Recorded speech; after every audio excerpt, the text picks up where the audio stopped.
3 minuto na lang ang natitira dito. Nermal finds Igilos. The turnaround shot from J-Mo. He knocks it down. And mga kumpiyansa nga kailangan rin nilang kunin, especially for J-Mo. He's gonna need those shots to fall, especially from the perimeter. Alanes drives. There's a whistle going against CJ Delfino. CJ Delfino is first, and that is a 14 foul from Pampanga Giant Lantern. Substitution, Jimmy Faudo for... Pasok na si GP ulit. Shooting 2, Shaq Alanes.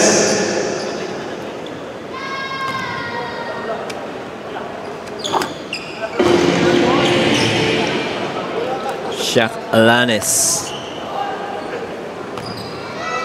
He pretty much sa mga games na siya ang pinupuntahan talaga sa scoring.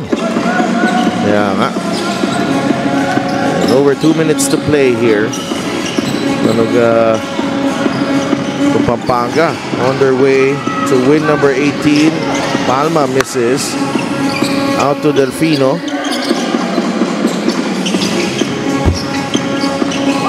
Alinan misses the 3.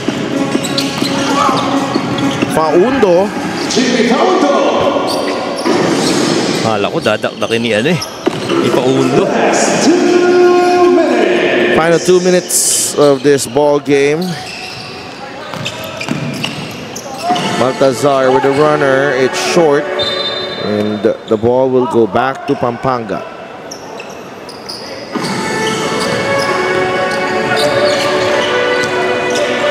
And the Giant Lanterns scoring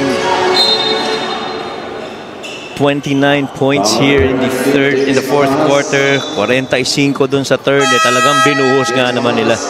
Yung after nila mag-give up ng 12 more points in the third quarter to the Parañaque Patriots.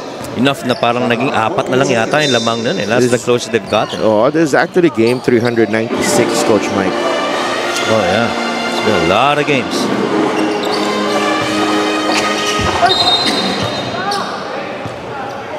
Anong tawag natin anong tawag dito? Mukhang may foul pa siya. Foul on number 39, Shaq Alanes. Shaq Alanes. Yeah. On the average, yung mga remaining games ng mga teams naglalaro sa 3 to 4. Commissioner Kenneth Duremdes is here. And just a few other teams that's got roughly about five games. A couple. I think Davao. I think Rizal. Those two. 4 to 5 games na lang ang natitira dyan sa mga yan. Yeah. Elorde will miss.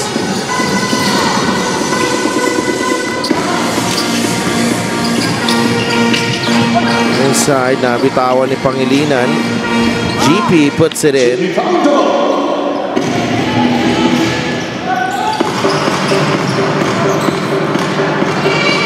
Under a minute na lang yung natitira, and guys like CJ John Fa able to get good floor time.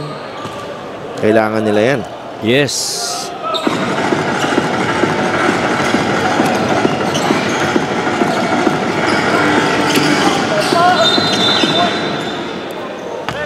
Basket there by Shaq Alanes.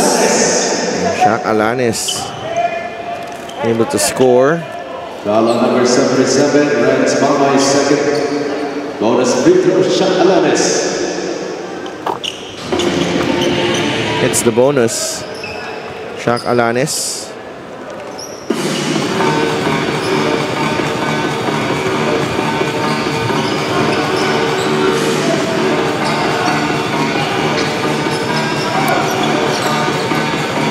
Nermal will shoot the 3 and hit. 135 to 78.